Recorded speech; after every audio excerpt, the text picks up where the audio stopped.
بسم اللہ الرحمن الرحیم قد جاءکم من اللہ نور وکتاب مبین۔ محترم حضرات، گزشتہ جمعے میں حضور اکرم صلی اللہ علیہ وسلم کی ولادت با سعادت کا تذکرہ ہوا۔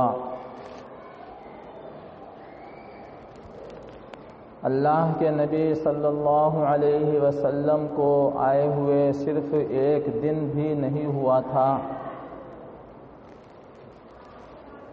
کہ دنیا کے اندر اللہ کے نبی صلی اللہ علیہ وسلم کے معجزات کا ظہور ہونا شروع ہو گیا۔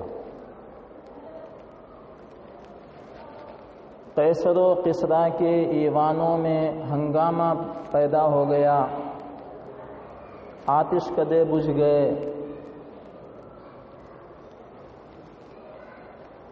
ہزاروں سال سے فارس کے اندر آگ جل رہی تھی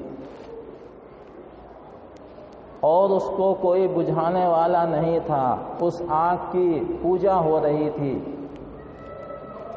حضور پاک صلی اللہ علیہ وسلم اس دنیا کے اندر تشریف لائے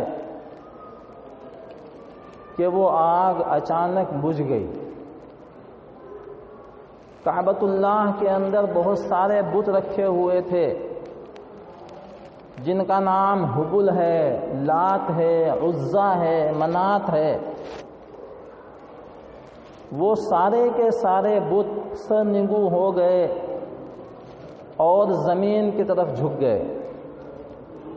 کسی نے پوچھا کہ اے معبودو اور اے بتو، تمہیں کیا ہو گیا؟ تم کیوں سرنگو ہو گئے ہو؟ تو آواز آئی کہ ایک والا آ گیا، ایک والا آ گیا، یعنی جناب نبی پاک صلی اللہ علیہ وسلم ایک اللہ کی عبادت کرنے والے ہیں، اور اب تک دنیا کے اندر ہزاروں معبودان باطل کی پوجا ہو رہی تھی۔ خود کعبۃ اللہ کے اندر اور حرم شریف کے اندر 360 بت رکھے ہوئے تھے، لیکن وہ سارے کے سارے بت سرنگو ہو گئے۔ یہ جناب نبی پاک صلی اللہ علیہ وسلم کا معجزہ تھا، اور حضور پاک صلی اللہ علیہ وسلم اس دنیا کے اندر جب تشریف لائے تو ایک تارا طلوع ہوا۔ ایک یہودی عالم مکۃ المکرمہ کے اندر رہتا تھا۔ حضرت عائشہ فرماتی ہیں کہ وہ لوگوں کو پوچھنے لگا کہ تمہارے گھروں کے اندر کوئی بچہ پیدا ہوا ہے؟ مکۃ المکرمہ کے اندر گھر گھر جا کر کے پوچھ رہا ہے وہ یہودی عالم کہ تمہارے گھر کے اندر کوئی بچہ پیدا ہوا ہے؟ لوگ کہنے لگے کہ آخر تم کیوں پوچھ رہے ہو، کیا بات ہے؟ بچے تو دنیا کے اندر پیدا ہوتے ہی ہیں، لیکن آپ بار بار یہی پوچھے جا رہے ہو، اور ہر گھر کے اندر، قریش کے ہر گھر کے اندر پوچھ رہے ہو جا جا کر کے۔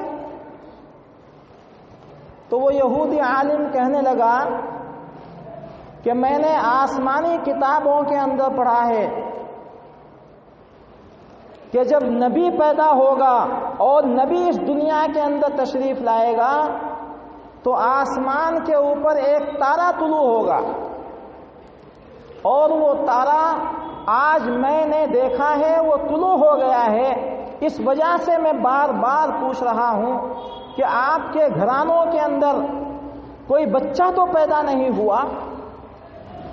تو بڑی کوششوں کے بعد اور بڑی جستجو کے بعد اس کو بتایا گیا کہ سردار مکہ کے اندر عبد المطلب کے گھر کے اندر ایک بچہ پیدا ہوا ہے۔ اور پھر وہ یہودی کہنے لگا کہ مجھے وہاں پر لے کر کے چلو، میں اس بچے کو دیکھنا چاہتا ہوں۔ چنانچہ اس یہودی عالم کو لے کر کے گئے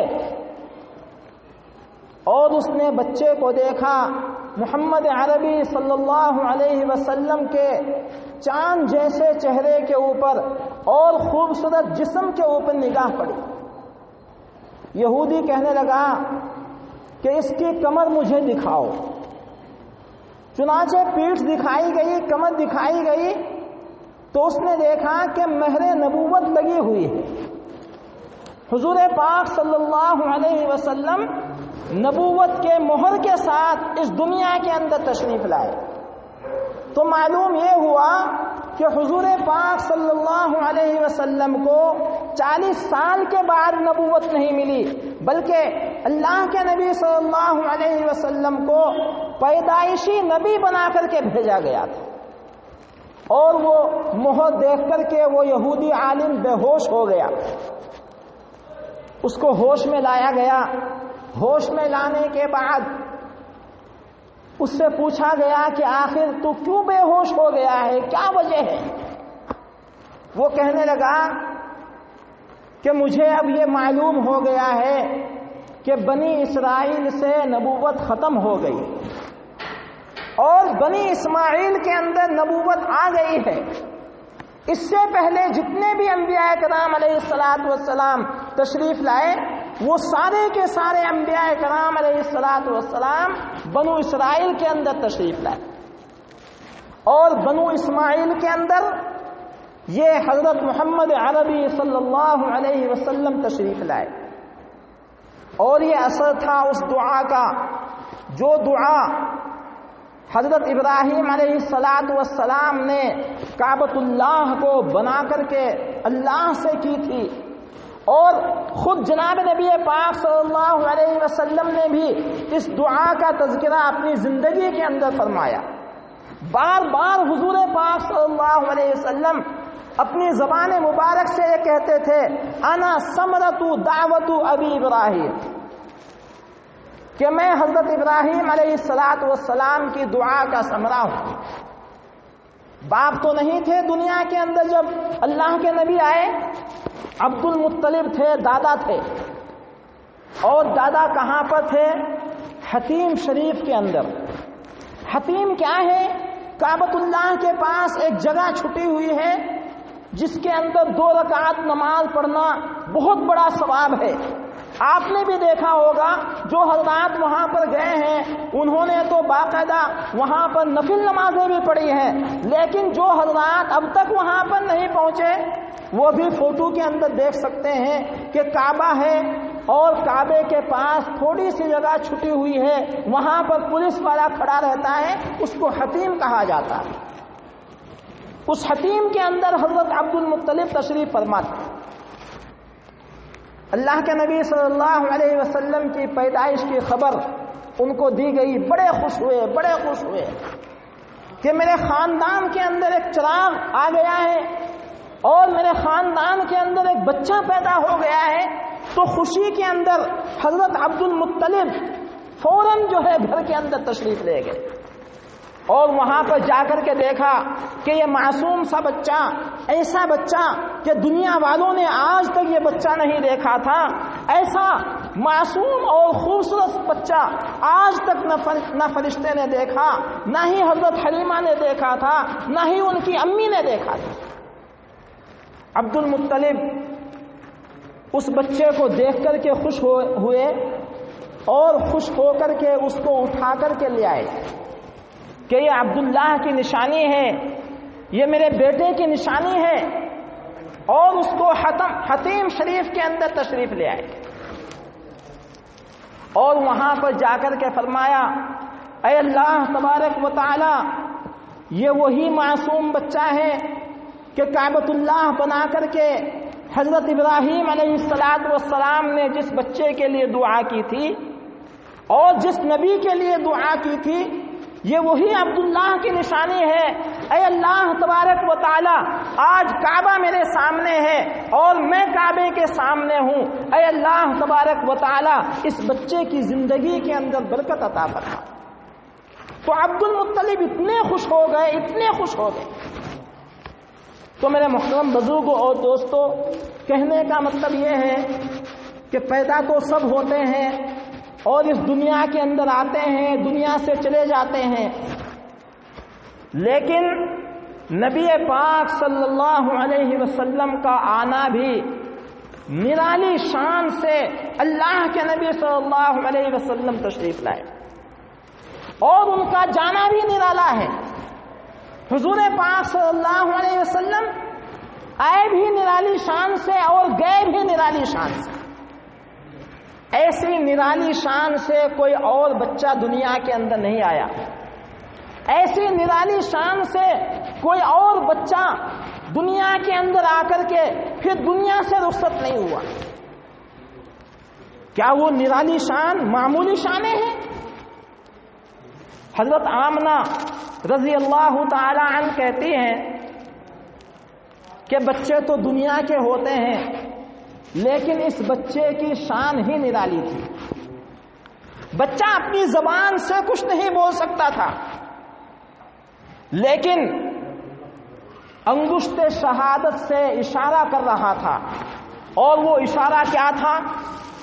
وہ اشارہ یہی تھا، اشہد ان لا الہ الا اللہ واشہد ان محمدا عبدہ ورسولہ۔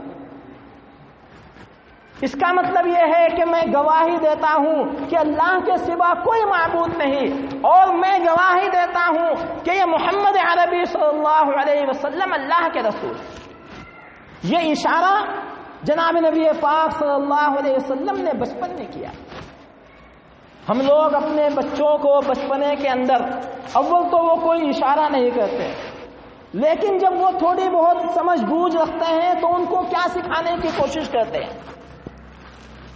ان کو ایکٹروں کے نام سکھائے جاتے ہیں، ان کو گانے سکھائے جاتے ہیں، ان کو ترانے سکھائے جاتے ہیں، لیکن سب سے پہلے اسلام کی تعلیم یہ ہے کہ جب بچہ بولے اور بولنا سیکھے تو اس کو سکھایا جائے اشہد ان لا الہ الا اللہ واشہد ان محمدا عبدہ ورسولہ۔ یہ تعلیم جناب نبی پاک صلی اللہ علیہ وسلم نے ہمیں دی، اور یہ تعلیم پیارے آقا جناب نبی پاک صلی اللہ علیہ وسلم کے واسطے سے ہم تک پہنچی۔ تو میرے محترم بزرگوں اور دوستوں، یہ بچہ تو پیدا ہو گیا، لیکن ماں درد و غم کے اندر ڈوب گئی۔ آپ کو معلوم ہونا چاہیے کہ ماں کا دل ایک ماں کا دل ہوتا ہے۔ وہ درد و غم کے اندر کیوں ڈوب گئی؟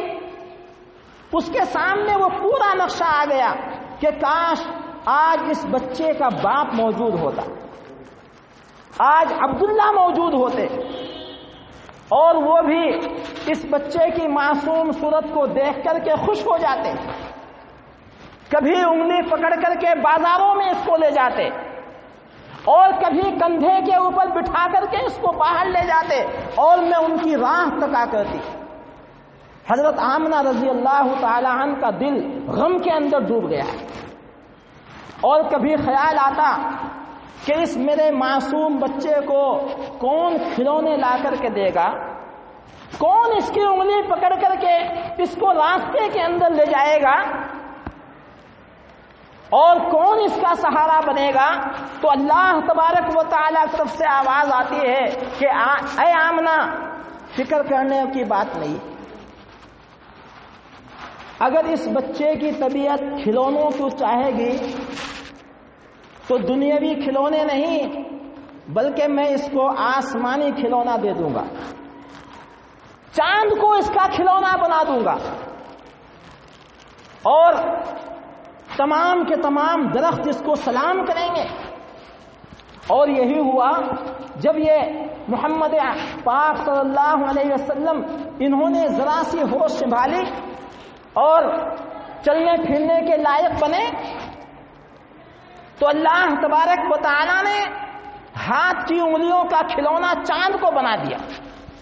آپ کو تعجب ہوگا کہ چاند کیسے کھلونا بن سکتا ہے؟ حضور پاک صلی اللہ علیہ وسلم نے ایک دفعہ چاند کی طرف انگلی اٹھائی اور چاند کے 2 ٹکڑے ہو گئے۔ جس کی شہادت مسلمانوں نے بھی دی اور جس کی شہادت عیسائیوں نے بھی دی اور غیر مسلموں نے بھی دیکھا کہ ہاں آسمان کے اوپر چاند کے 2 ٹکڑے ہو گئے، اور اللہ نے فرمایا کہ اگر اس کی طبیعت سونے کو چاہے گی تو حتیم کے اندر جا کر کے لٹا دوں گا اور یہ وہاں پر جا کر کے سوئے گا۔ چنانچہ حضور پاک صلی اللہ علیہ وسلم بچپنے کے اندر جب ان کی طبیعت چاہتی تھی سونے کو تو سونے کے لیے حتیم خالی ہو جاتا تھا اور وہاں پر جا کر کے اللہ کے نبی صلی اللہ علیہ وسلم سو جایا کرتے تھے۔ اتنی بڑی شان والے ہیں جناب نبی پاک صلی اللہ علیہ وسلم، اور اتنی بڑی آن والے ہیں جناب نبی پاک صلی اللہ علیہ وسلم۔ اور اگر اللہ کے نبی صلی اللہ علیہ وسلم چلتے تھے تو بادل ان کو سلام کیا کرتا تھا، درخت ان کے سامنے جھک جایا کرتے تھے، سلامی دیا کرتے تھے، کنکریاں بولنے لگتی تھی۔ تاریخ کے اندر ایسے بہت سارے واقعات موجود ہیں۔ ایک دفعہ کا ذکر ہے کہ وہ ابو جہل علیہ اللعنہ جو جناب نبی پاک صلی اللہ علیہ وسلم کا کٹر دشمن تھا، وہ ابو جہل اپنے ہاتھ کے اندر اور مٹھی کے اندر چند کنکریاں لایا، حضور پاک صلی اللہ علیہ وسلم کو آ کر کے اس نے پوچھا کہ اے محمد بتا میرے ہاتھ میں کیا ہے؟ اللہ کے نبی صلی اللہ علیہ وسلم نے ارشاد فرمایا کہ میں بتاؤں یا یہ کنکریاں خود بولیں جو تیرے ہاتھ میں ہیں؟ اتنا کہنا تھا جناب نبی پاک صلی اللہ علیہ وسلم کا کہ ابو جہل کے ہاتھ کے اندر جو کنکریاں تھی وہ بول اٹھی، اشہد ان لا الہ الا اللہ واشہد ان محمدا عبدہ ورسولہ، کہ ہم بھی گواہی دیتے ہیں کہ اللہ کے سوا کوئی معبود نہیں، اور ہم بھی گواہی دیتے ہیں کہ محمد پاک صلی اللہ علیہ وسلم اللہ کے رسول۔ تو کائنات کی ہر چیز، انسانوں میں ہی یہ کچھ غلط صفت لوگ ہیں اور غلط صفت انسان ہیں جو اللہ تبارک و تعالیٰ کو نہیں مانتے، اور اگر مانتے بھی ہیں تو شرک کرتے ہیں، حالانکہ اللہ کی ذات وہ شرک سے بالکل پاک ہے۔ ان اللہ لا یغفر ان یشرک بہ ویغفر ما دون ذلک لمن یشاء، بے شک اللہ تبارک و تعالیٰ ایسے مشرکوں کی بھی بخشش نہیں فرمائیں گے۔ ورنہ انسانوں کے علاوہ کائنات کے اندر جتنی چیزیں ہیں وہ تمام کی تمام چیزیں اللہ تبارک و تعالیٰ کی وحدانیت کے گن گاتی۔ قرآن شریف میں جو آیت مذکور ہے قل هو اللہ احد اللہ الصمد لم یلد ولم یولد ولم یکن له کفوا احد، ہر چیز اس کے ترانے گاتی، ہر چیز یہ کہتی ہے کہ اللہ ایک ہے، ہر چیز یہ کہتی ہے کہ وہ نہ کسی سے جنا ہے اور نہ اس نے اپنی ذات سے کسی کو جنا ہے، اللہ بے نیاز ہے اور اس جیسا کوئی نہیں۔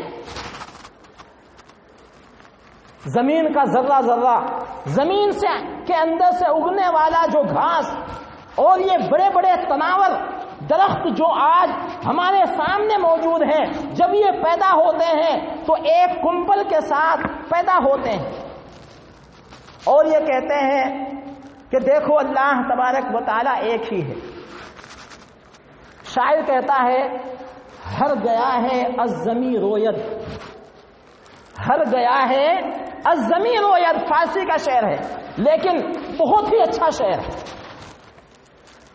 ہر گیا ہے الزمی روید وحدہ لا شریک لہو گوید، کہ زمین کے اندر سے جو بھی جھاڑ نکلتا ہے، جو بھی درخت پیدا ہوتا ہے اور جو بھی کمپل زمین کے اندر سے نکلتی ہے وہ ایک نکلتی ہے۔ آپ نے اس کا نظارہ کیا ہوگا، چاہے وہ بعد میں چل کر کے کتنا ہی تناور اور کتنا ہی بڑا درخت کیوں نہ بن جائے، لیکن زمین کے اندر سے جب نکل رہا ہے تو وہ ایک نکلتا ہے، ایک اس کی کمپل نکلتی ہے۔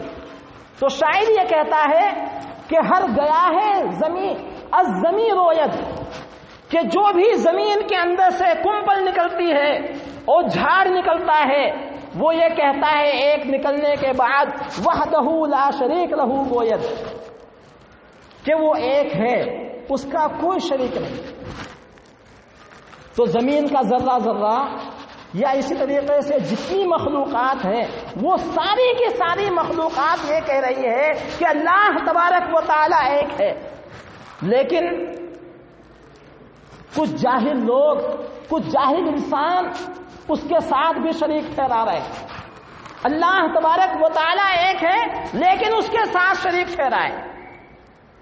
آسمان کی پوجا، درختوں کی پوجا، سانپ بچھوؤں کی پوجا، آنکھ کی پوجا، یہ ساری کی ساری جو ہے پوجا ہو رہی ہے، لیکن اللہ یہ کہنا چاہتے ہیں کہ میں نے تم کو پیدا کیا ہے اور اس پیشانی کا مقصد اس کو جھکانا اگر ہے تو اس کو میرے سامنے جھکانا، اپنا عقیدہ بالکل پاک اور صاف رکھنا ہے۔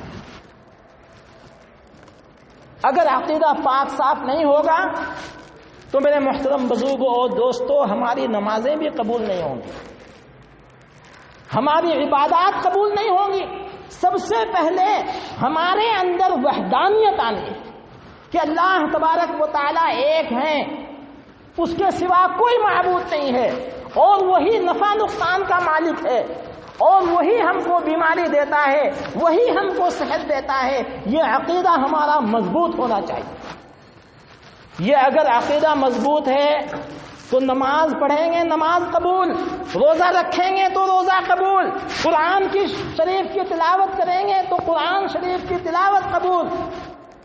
لیکن اگر یہ بنیادی عقیدہ مضبوط نہیں ہوگا تو نمازیں بھی قبول نہیں، روزہ بھی قبول نہیں، ذکر و اذکار بھی قبول نہیں، کیونکہ جس کا ذکر و اذکار کر رہے ہیں، جس کی عبادت کر رہے ہیں، جس کی نماز پڑھ رہے ہیں، اس کے بارے میں ہی اگر ہمیں شک ہے اور اس کے بارے میں ہم شریک ٹھہراتے ہیں تو ہماری نمازوں کا اور ہماری دینداری کا، ہماری قرآن کی تلاوت کا کیا فائدہ ہے؟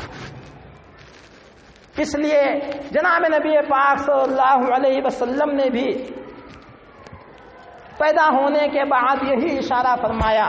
حضرت آمنہ فرماتی ہیں کہ میرا بچہ بول تو نہیں سکتا لیکن انگشت شہادت یعنی شہادت کی انگلی سے یہ اشارہ کر رہا ہے، اشہد ان لا الہ الا اللہ واشہد ان محمد عبدہ ورسولہ، کہ میں گواہی دیتا ہوں اللہ کے سوا کوئی معبود نہیں، اور گواہی دیتا ہوں کہ محمد عربی صلی اللہ علیہ وسلم اللہ کے رسول۔ اس لیے آج ہمارا بھی یہی عقیدہ مضبوط ہونا چاہیے، اور اس مضبوط عقیدے کے ساتھ ہمیں اپنی زندگی کو دنیا کے اندر بسر کرنا ہے۔ اگر ہمیں نفع پہنچ رہا ہے تو اللہ کی طرف سے، نقصان ہو رہا ہے تو بھی اللہ کی طرف سے، بیماری آ رہی ہے تو بھی اللہ کی طرف سے، اور صحت مند اللہ نے رکھا ہے وہ بھی اللہ کی طرف سے، اس میں ہمارا کوئی کمال نہیں اور اس میں غیر اللہ کا بھی کوئی کمال نہیں۔ اس لیے میرے محترم بزرگوں اور دوستوں، انشاءاللہ یہ سیرت کا سلسلہ آئندہ چند جمعوں تک اور چلتا رہے گا۔ اللہ سے دعا ہے کہ اللہ تبارک و تعالی ہمیں اپنے نبی کی ذات کو سمجھنے کی اور ان کے اقوال، ان کے اعمال کے اوپر عمل کی توفیق عطا فرمائے۔ آمین۔ واخر دعوانا الحمدللہ رب العالمین۔